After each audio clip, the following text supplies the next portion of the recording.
September 480 BCE. The Strait of Salamis, Greece. Picture yourself standing on the deck of a Greek warship. Everything you once had is already gone. Your home has been reduced to rubble. Athens is in flames. The people you love are sheltering on the island behind you. Ahead, stretching across open water, comes the largest armada the ancient world had ever witnessed. Over 1,000 Persian warships, carrying the full force of an empire so vast that Greece looks like a rural outpost by comparison.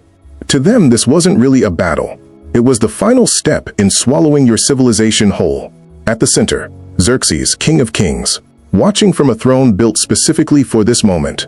Facing him, 370 Greek ships, outnumbered, divided, led by a man half of them didn't trust. Themistocles. By every conventional measure of naval warfare, this should have been over before it started. The night before the engagement, the Greek commanders gathered on the island of Salamis for what might be their final meeting. When Themistocles rose to speak, the Corinthian general Adeimantus cut him off before the first sentence was finished. You no longer have a city. You have no country to speak of. Why would anyone here take direction from you? The tent went completely still. You're correct that Athens no longer stands, Themistocles replied. But those 180 Athenian ships anchored out there, they are very much present. Remove them, and you have no fleet. Without a fleet, your wall at Corinth is nothing more than a barrier around a graveyard. He let the words settle. Then he pushed further. That tent held admirals from a dozen rival city-states, men whose fathers had fought each other, now forced into reluctant partnership. The Peloponnesian commanders had already withdrawn their land forces to Corinth, and were constructing a defensive wall across the isthmus. Now they wanted the fleet to follow. Find safer waters. Let someone else absorb the first blow. Themistocles gave them the alternative plainly. If this council retreats, Athens pulls its ships and sails. We head to Italy and build somewhere new. You can face Xerxes without us. Nobody spoke. Athens' 180 vessels were nearly half the entire fighting force. Everyone understood what their absence would mean. Not a tactical disadvantage, but total collapse. By the time he sat back down, withdrawal was off the table for everyone. Then the Spartan commander Eurybiades broke the silence. If not Corinth, then where? Right here. This strait, 1 mile across at its narrowest, enclosed on both sides. No space to spread formations, no room for the wide flanking maneuvers that make Persia so lethal in open water. In open sea, their Phoenician squadrons are the finest sailors alive. They will dismantle us before we ever close distance. But inside that channel, their numbers stop being an advantage. 1,000 ships pressed into a 1-mile passage don't function as a fleet. They become a mob. The rear shoves into the front. Captains lose their lines. Orders stop reaching anyone. And when it becomes close quarters, ramming, boarding, that is our fight. Not theirs. Sound enough in theory. But Persia has no reason to enter a confined strait willingly. No, Themistocles agreed. They don't. He let the silence sit. Something was already forming behind his eyes. A plan he had no intention of sharing with anyone in that room. That same night, Themistocles slipped away from the council alone. He called for a trusted servant, his children's tutor, a Persian-speaking man named Xerxes. You're going to row across to the Persian camp. Ask to speak directly with Xerxes. Tell him you carry word from the Greek commander. Tell him the alliance is fracturing, that the Peloponnesians are preparing to slip away under cover of darkness, and that by morning, half the fleet will be gone.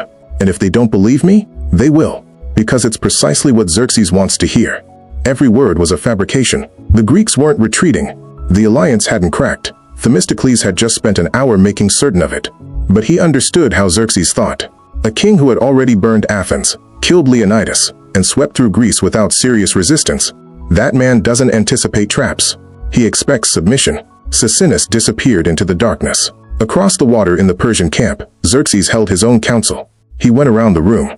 Every commander gave the same answer: attack. The Greeks are divided and exposed. One decisive blow at sea, and the war ends tonight. One voice pushed back. Artemisia, queen of Halicarnassus, the only female commander in the Persian fleet, and the only person in that tent willing to tell Xerxes what he didn't want to hear. You've already won. Athens is ash. Why gamble everything on a fight you don't need? Push toward the Peloponnese and the Greek coalition falls apart by itself. She was right. Strategically, completely right. Xerxes respected her more than any other commander in his fleet. He ignored her anyway. He wanted it settled that night. Then a messenger arrived from across the strait. A note from a Greek officer named Themistocles. A Persian aide read it aloud. The Greeks were terrified, the alliance disintegrating. If Xerxes blocked both exits to the strait immediately, he could trap the entire Greek fleet before sunrise and end the war in a single night. Xerxes read it twice. It was exactly what he had hoped to hear. He gave the order. The Persian fleet moved into the darkness. Over 1,000 ships. Silent. Absolutely certain of victory. Not one commander stopped to wonder whether it might be a lie. Before dawn at Salamis, Themistocles assembled the Greek crews along the shoreline. Rowers, marines, captains, soldiers from every city still willing to fight. Men of Greece, freedom lies ahead of us. Behind us are our homes, our families, our temples, and our ancestors. Fight here, in these narrow waters, and Greece survives. Board your ships. Choose the better fate. The shoreline erupted. By the time the sun rose, the Persian fleet had been rowing through the night. Their crews already spent hours at the oars in complete darkness, waiting for a Greek withdrawal that was never coming. They were exhausted, cramped, and packed into a channel far tighter than any of their commanders had anticipated. Then daylight arrived. 370 Greek warships, in full battle formation, not fleeing, waiting. The Greek line stretched from shore to shore, 2 ranks deep, strongest squadrons anchoring both flanks. Athenians on the left, aggressive Aeginetans on the right. Every ship placed deliberately. Facing them, the Persian formation was already compromised. 3 ranks deep in places, captains pushing forward with nowhere to go. One Greek captain broke forward and rammed the nearest Persian vessel. For a breath, nothing moved. Then the entire Greek line surged. The sound was catastrophic. Splintering wood, bronze rams tearing through hulls, oars from 100 ships tangling. The Persian front rank stalled on contact. Captains tried to reverse, but the second rank was already pressing forward. The third into the second. Persian ships began crushing Persian ships. Hulls scraped and split. Men drowned between their own vessels. The Greeks held their line. Ram, board, cut. Greek hoplites in full armor poured onto disabled Persian ships and overwhelmed lightly armed crews who had no answer for close-quarters combat. The Aeginetans sealed the southern exit. Every Greek captain held position. On the slopes above the strait, Xerxes watched from his throne as his fleet dissolved into chaos. Then he witnessed something he would never forget. Artemisia, the woman who had warned him not to fight, was being chased by an Athenian trireme. Boxed in by a friendly Persian ship, she had one option. She rammed it. Every man on board went down. The Athenian captain assumed she was a defector and broke off the pursuit. Xerxes stared down at the wreckage and said the only thing worth saying, "My men have become women, and my women, men." By mid-afternoon, the Persian fleet collapsed. Over 200 ships sunk, thousands drowned. Most Persian sailors couldn't swim. Greek losses, 40 ships. Without the sea, Xerxes couldn't resupply his forces or maneuver around Greek defenses. He withdrew to Asia, leaving his general Mardonius behind with elite infantry to resume the campaign the following spring.